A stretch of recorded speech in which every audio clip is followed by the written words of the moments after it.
Welcome to This Explainer. Today, we are going to dive into the epic, world-changing story of a resource we literally use every single day, yet we rarely stop to think about where it actually came from.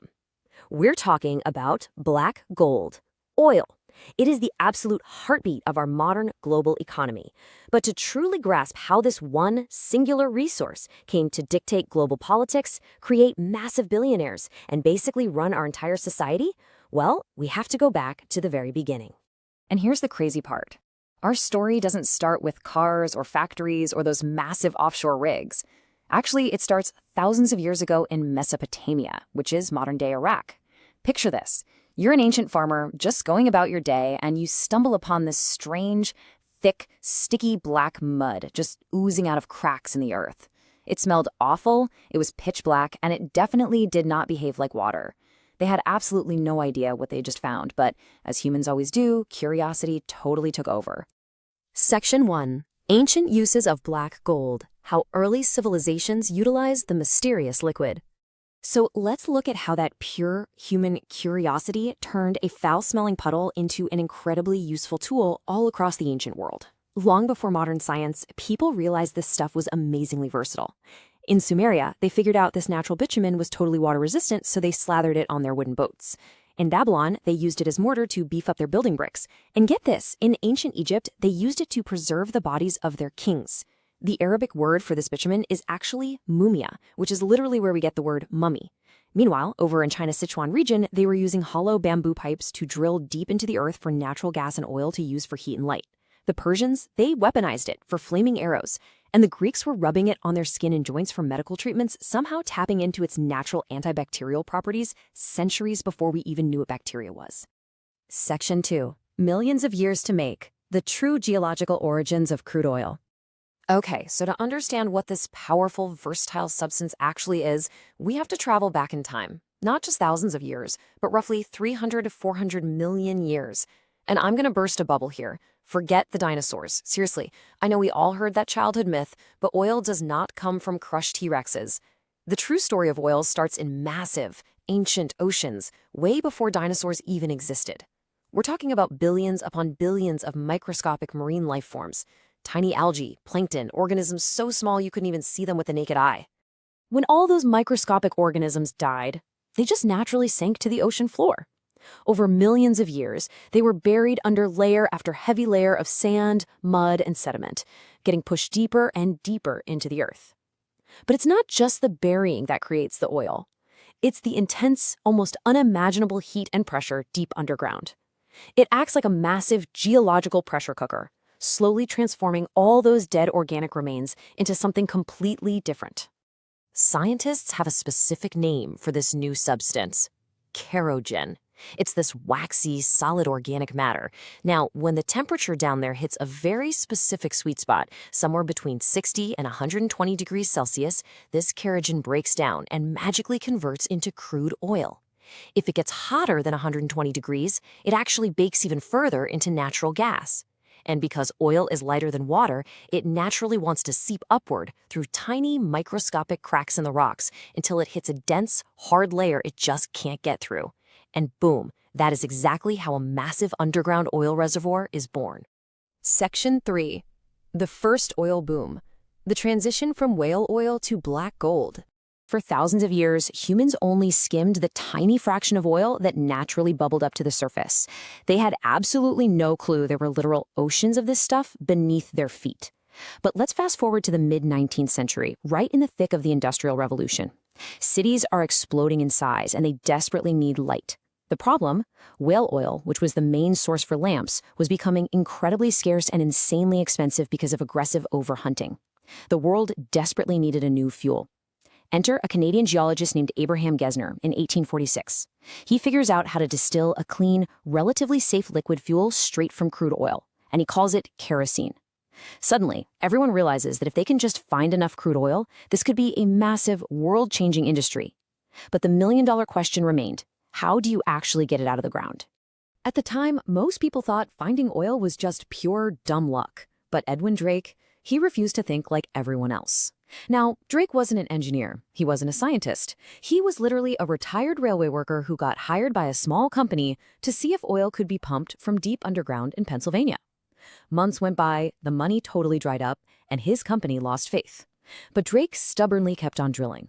And finally, on August 27, 1859, at a depth of just 69 feet in Titusville, Pennsylvania, a thick black liquid began bubbling up the drill pipe. Drake's relentless drilling gave us the very first successful commercial oil well, proving once and for all that we could actively extract it. And let me tell you, it sparked an absolute frenzy. Overnight, Titusville completely transformed. Everyday farmers became millionaires, and this chaotic boom-and-bust drilling frenzy took over. But while everyone else was frantically digging holes in the ground and going bankrupt when the prices inevitably crashed, another man saw the bigger picture. John D. Rockefeller brilliantly realized that the real power and the consistent profit wasn't in finding the raw, unusable crude oil. The real power was in refining it into kerosene and controlling exactly how it got to the consumer. So, in 1870, Rockefeller formed Standard Oil. Instead of drilling, he bought up all the refineries. He struck ruthless, highly secretive deals with railway companies to transport his oil at incredibly cheap rates, completely undercutting his competition. His rivals simply couldn't survive. They either folded or he just bought them out. Within one single decade, Rockefeller's monopoly controlled a staggering 90% of the entire American oil refining market. And his wealth grew to a level that is, frankly, almost impossible to comprehend. Even when the U.S. government got terrified of his massive monopoly and the Supreme Court ordered Standard Oil to be broken up in 1911, the strategy totally backfired. The spin-off shares soared in value, making Rockefeller even richer. To put it in perspective, his modern estimated net worth would be a mind-blowing $400 billion. That makes him one of the wealthiest individuals in all of human history. Section 4. Engines and Modern Society. How the internal combustion engine changed everything. Up until this point in our explainer, oil was mostly just a way to light up our lamps. But a new invention was waiting in the wings, one that would make oil the heartbeat of civilization. In 1886, a German engineer named Carl Benz built the first successful petrol-powered car. At first, it was just a quirky novelty, but then in 1908, Henry Ford launched the Model T. By using the assembly line, Ford made cars fast to build and, most importantly, cheap enough for the average person to buy. Suddenly, millions of cars are hitting the roads. Then came the trucks, the buses, the farming tractors. Almost overnight, society went from just needing a little kerosene for lamps to becoming deeply, totally dependent on petrol to move and feed the entire modern world. And this massive shift begs an incredibly important question. As the 20th century picked up speed, the world's appetite for oil became completely insatiable. Now, America was the top producer early on, providing the vast majority of the supply. But geologists quickly realized that the most massive, world-altering underground reserves weren't in America at all. They were hiding in a completely different part of the world. Section 5. The Rise of OPEC. Shifting global power to the Middle East. This relentless hunt for more oil was about to completely flip the global geopolitical chessboard. It started kind of quietly. In 1908, a British expedition discovered the first major commercial oil field in modern-day Iran. But the real earthquake happened a few decades later. In 1932, exploration kicks off in Saudi Arabia. For years, they found absolutely nothing. People were frustrated. Many thought the desert was completely dry. But then, in 1938, near Dhahran, Dammam Well No. 7 struck a reserve so massive it shocked the world. This one single discovery forever changed Saudi Arabia's destiny. Soon after, giant reserves were found in Kuwait, Iraq, and Abu Dhabi. The balance of global economic power had officially shifted to the desert sands. Initially, these massive foreign corporations came in, made deals, and essentially took most of the profits from these Middle Eastern reserves. But the host nations eventually woke up to their own immense power. They realized the world quite literally could no longer function without their resources. So in 1960, Saudi Arabia, Iran, Iraq, Kuwait, and Venezuela banded together to form OPEC. Their goal was simple but completely revolutionary: take control of their own wealth, dictate the production limits, and manage global prices themselves, stripping that power right out of the hands of foreign oil companies. Section 6. The Price of Dependence, when the global oil tap gets turned off. At first, the Western world didn't take OPEC all that seriously. But in 1973, everyone realized just how addicted they were. and the terrifying power of this cartel became painfully clear. A major conflict erupted in the Middle East, and because several Western nations supported Israel, Arab oil producers utilized their ultimate weapon. They strategically cut oil production and blocked supplies to specific countries. The results? Instantaneous and catastrophic. By simply turning the dial on this one single fluid, everyday life in the West practically ground to a halt. Fuel prices skyrocketed overnight. We saw massive, mile-long lines at gas stations. Factories couldn't run. Inflation surged globally, and modern society found itself fundamentally paralyzed. It was a very harsh wake-up call, showing just how deeply entangled our very survival is with crude oil.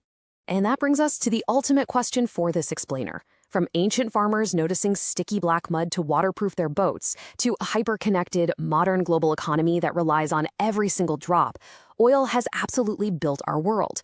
It gave us speed, it gave us industry, and it gave us modern comforts.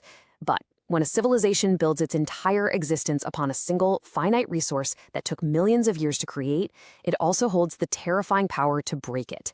So I leave you with this to chew on. As we look to the future, is our mastery of black gold humanity's greatest triumph? Or is it the trap we built for ourselves? Thanks for joining me on this explainer, and keep questioning.